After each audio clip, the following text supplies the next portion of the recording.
યુવતી સાથે છેડતી કરવાના કેસો સતત વધી રહ્યા છે ત્યારે સુરતના કાપોદ્રા વિસ્તારમાં છેલ્લા 3 દિવસથી યુવતીઓની છેડતી કરવામાં આવતી હતી, જેથી આજે યુવતીઓએ રોમિયોને ઝડપી લીધો છે। ત્યારબાદમાં તેને મારતા રણચંડી બની હોય તેમ યુવકને કાપોદ્રા પોલીસ સ્ટેશન પહોંચી, જ્યાં રોમિયોને પોલીસ હવાલે કર્યો હતો।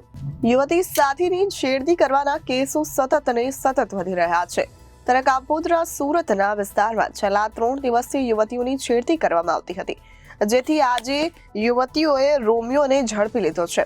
ત્યારબાદમાં તેને મારતા રણચંદ્રી બની હોય તેમ યુવતીઓએ યુવકને કાપોદ્રા પોલીસ સ્ટેશન પહોંચી હતી, જ્યાં રોમિયોએ પોલીસને હવાલે કર્યો હતો।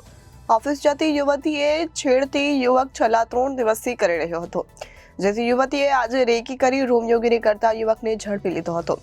બાદમાં પૂછપરછ કરતા જોકે યુવકે પોતાનો બચાવ કરતા કહ્યું કે મેં તમને ઓળખતો નથી।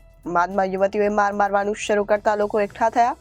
યુવતીએ કહ્યું કે શનિવારે અમે ઓફિસ આવતા હતા ત્યારે અમારી સામે ખરાબ શબ્દો બોલી ગયો, 2 થી 3 વાર યુટર્ન મારીને બોલી ગયો। તે દિવસે અમારે હાથે ન આવ્યો, અમે તેનો દિવસે જ ચહેરો જોયો ન હતો। આજે અમે જોયો, આજે ત્યારે તેની પાસે જઈને પૂછ્યું, એ સ્વીકારવા તૈયાર ન હતો, જેથી અમે તેને પોલીસ સ્ટેશન લઈ આવ્યા। હાલ પોલીસ વધુ તપાસ કરી રહી છે। મારું નામ શાહ દીપ્તિ નિર્મલભાઈ છે।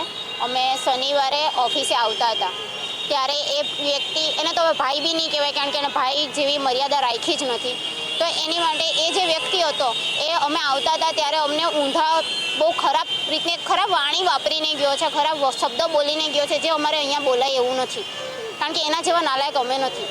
એવી રીતના બોલી ગયો છે તો તે દિવસે બે થી 3 વાર યુટર્ન મારીને બોલી ગયો છે। છેલ્લે જ્યારે અમને ખબર પડી કે અમને જ બોલે છે અને અમે જ્યારે એને પકડવાની કોશિશ કરી તો એ મેઇન રોડ ઉપર ચડી ગયો। મેઇન રોડ ઉપર ચડીને એ વચ્ચેથી જતો રહ્યો, એટલે અમારા હાથમાં નથી આવ્યો।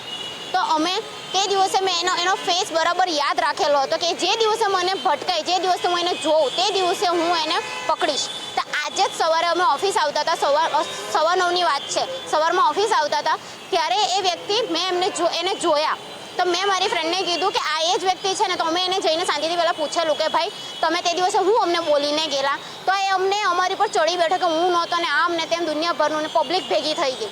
પછી અમારી પાસે કોઈ ઓપ્શન નહીં હતું, અમે અમારા ઘરેથી બધાને બોલાવ્યું, ભાઈઓને બોલાવ્યું, પછી એ લોકોએ બી સમજાવ્યું પણ એ તો બી રાજી નહીં થયું। પછી અમે છેલ્લે અમારી પાસે કોઈ ઓપ્શન નહીં હતું ને અમે એને એટલે મારતા અહીંયા સુધી લઈને આવ્યા ને, તો બી હજી બી અમે એને માર્યું છે ને એ હજી બી સ્વીકારતો નથી।